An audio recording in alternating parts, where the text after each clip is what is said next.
It was like May, early May. I don't remember what the date it was. I should remember it by heart.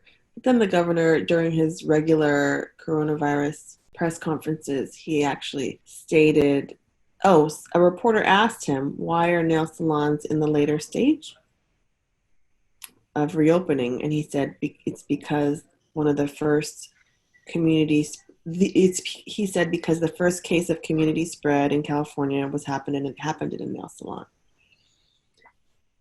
And I his press conference was like at 1. I think I got an email from BuzzFeed at like 1:30 and was like, what's your response to the governor's comments about this? And I had no idea what they were talking about. Yeah. I wasn't watching the governor's daily press conferences, so I did a quick search online and I realized what he had said. And my heart just sank and I was just like, and I think, I'm trained in public health. And Right. so like I took epidemiology. I loved epidemiology, but part of me was like, how can you know that that's the first, like that was my question. How do you know that's true? How can Right. you know that a first case of community spread happened in a nail salon?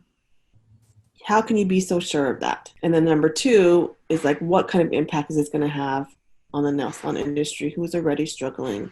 There's already anti-Asian racism that's been happening, that's been fueled by Donald Trump. Um, that was already a concern for our members. And so I called up an epidemiologist I know, one of our big supporters, Tukwach, who used to do work with the collaborative as a researcher. And she's an epidemiologist by training. And I was like, does this like what is this does this statement make sense? Right. But she found all these flaws in it as well.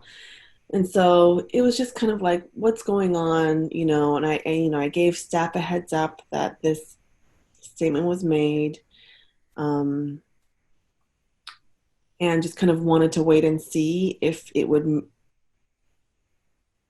spread through the nail salon industry or not. Overnight, one of our staff got 100 missed calls that night, that first night after he made that statement. And from our members, so worried and anxious and angry. I talked with one of our owner members who was furious. I don't remember which day I talked to her, if it was that day or the next day. She was furious and just couldn't believe that he could say something so insensitive, so racialized, um, so hurtful. Where when everybody's already on edge, when everybody's already in so much, like struggling so much.